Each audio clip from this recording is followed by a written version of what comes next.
कोई प्रश्न शेष नहीं है, बस आपकी शरण में, आपकी शरण में ले लीजिए, हमें और कुछ नहीं, सिर्फ आपकी शरण चाहिए। सारे प्रश्न आपको देकर समाप्त हो गए, उनमें कोई इच्छा शेष नहीं, बस शरण प्रकट कर दीजिए। आप इसके बाद हमसे मिली यहाँ से। गुरुजी मुझे अपनी शरण में ले लीजिए। हम बात करें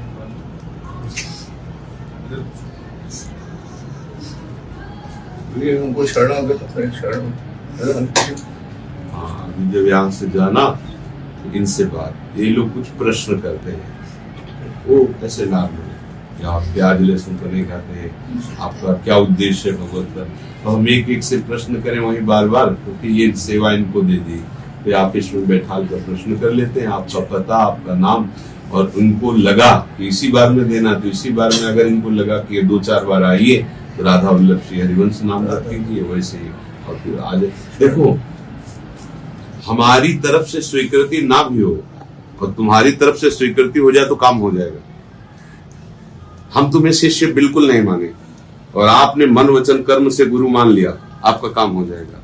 और हम खुद चिल्लाएं कि आप हमारे शिष्य हो, लेकिन आप हमारी बात न मानो तो काम नहीं होगा। द्रोणाचार्य जी ने एकलव्य को निकाल दिया कि हम तुमको धनुर्विद्या नहीं देंगे, हम राजपुत्रों को धनुर्विद्या देते हैं, उनको भेल जंगल के हम तुम्हें नहीं देंगे।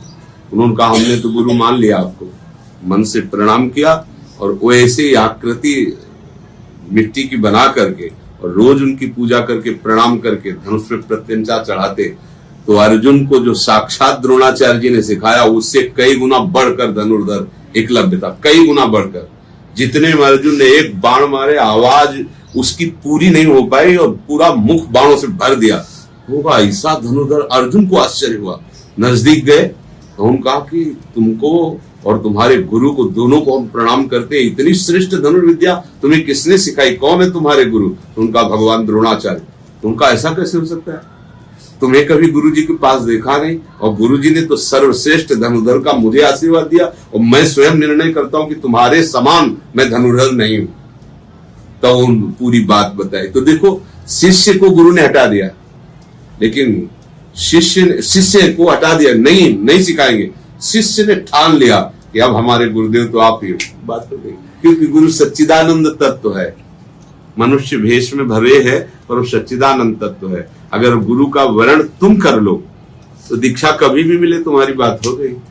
नहीं तो कितने ऐसे दीक्षा लेकर के भी परमार्थ विहीन जीवन व्यतीत कर रहे हैं, तो क्या हुआ? उनको लगता है हम गुरुमन, और अपराध बनता है। दीक्षा लेकर के मनमानी भोजन, मनमानी आचरण, मनमानी गंदी बातें, तो वो और मतलब दूषित हो जाता है। कम से कम जैसे आज आप दीक्षा के लिए बोल रहे हैं, तो अब तक जैसे जो भी गलतियां हुई, दीक्षा लेते ही नया जन्म होता है और उधर का सब क्राश लग जाता है। अब जो जानबूझकर फिर करोगे तो जो क्राश लगा तो प्लस में आ जाएगा, वो जुड़ जाएगा।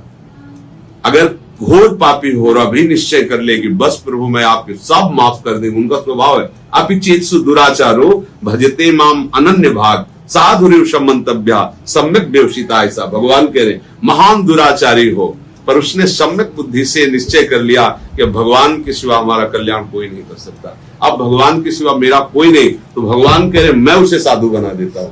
और ऐसे उदाहरण इतिहास में कि बड़े बड़े हिंसक, चोर, व्यभिचारी भगवान के महान भक्त ब्रह्म ऋषि बन गए, वाल्मीकि भय ब्रह्म समाना।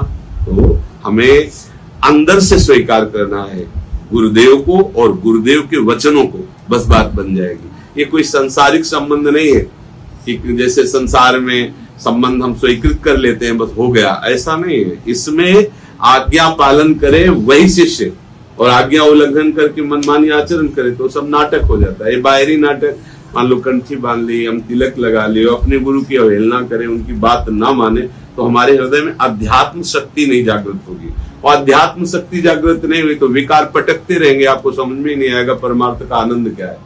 एक भगवदानंद है, तो विषयानंद का त्याग करके भगवदानंद की अनुभूति करने पर ही आपको पता चलेगा कि शास्त्र जो जो बोल रहे सब सत्य है। अब विषयानंद का त्याग नहीं, भगवदानंद का अनुभव नहीं, तो लगता है कि क्या आनंद है, कुछ भी करो अंतिम में विश्राम तो विषयों में ही मिलता है। ये खा ले, ये सूंघ ले, ये देख ले, ये छू ले, ये भोग ले, भगवदानंद किसे कहते हैं?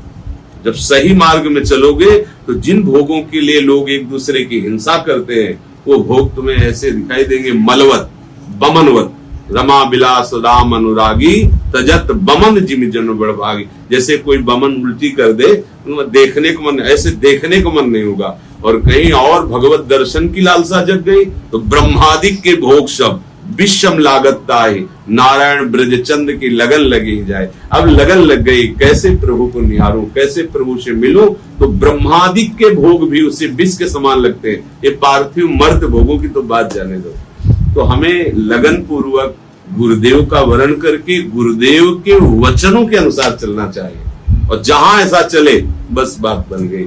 आपको मार्ग पूछना नहीं पड़ेगा, आपको दिखाई देगा ये मार्ग है, ये मार्ग। आगे आगे स्वयं भगवान आपको घसीटते चले जाएंगे। देखना तो अगर ऐसा ना हो तो हर जीव सकामता से चलता है, हर जीव अज्ञानता से ही चलता है और वो निष्काम और ज्ञानी हो जाता है। तो भगवान ही तो उसे प्रदान करते हैं ज्ञान, भगवान ही उसको पूर्ण काम करते हैं। तो उनकी आश्रय लेकर, उनकी शरण होकर गुरुदेव के बताए हुए उपासना में लग जाए, फिर कोई प्रश्न नहीं रहता। भगवान जब कृपा करते हैं तब संतों का सानिध्य मिलता है। जैसे आप लोग सामने बैठे हो तो ऐसे नहीं बैठे हो, ये प्रभु कृपा करके आपको प्रेरित किए, आप आए। ये प्रभु का दुलार है कि अपने जनों से वो आपका संग करवा रहे हैं, अपने प्रति वो आकर्षण कर रहे हैं। नहीं तो हम संसार में इतने भूल जाते हैं कि रामकृष्ण हरि बोलने की इच्छा नहीं होती, बस वही संसार का चिंतन, वही भोगों का चिंतन। ऐसा लगता है यहाँ की उन्नति, यहाँ का विषय विलास, यहाँ का जन समुदाय, ये सब सत्य है, ऐसा लगता है। लेकिन बात ऐसी है जैसे स्वप्न, ऐसा ही है। भगवान शंकर कह रहे हैं, माँ कहूं मैं अनुभव अपना, सत हरि भजन जगत सब सपना। ये स्वप्निक है, बदलता चला जा रहा है, परिवर्तन होता चला, सब भाग रहे, विश्राम कहीं किसी को नहीं है, सब भोग रहे, विश्राम शांति किसी को नहीं, सब संग्रह कर रहे, तृप्ति किसी को नहीं। समझो तो ये भूत के लड्डू है, खाते खाते जीवन व्यतीत हो गया, पेट ही नहीं भर रहा, भोगते भोगते जीवन व्यतीत हो गया, कभी तृप्ति नहीं हो रही है। क्या ये कैसा जादू है भगवान का? प्रवाह चल रहा है, कुछ मरने के प्रवाह में, कुछ जन्मने के प्रवाह में, कुछ मरने जा रहे हैं, कुछ जन्मने जा रहे हैं। कैसा प्रवाह चल रहा है माया का। जब इसका चिंतन करो तो भय लगता है कि अरे कैसा है, कैसा संसार। कहीं कोई काट रहा है, कहीं कोई पूज रहा है, कहीं कुछ मंगल हो रहा है, कहीं घोर अमंगल हो। कैसा है माया का प्रवाह चल रहा है।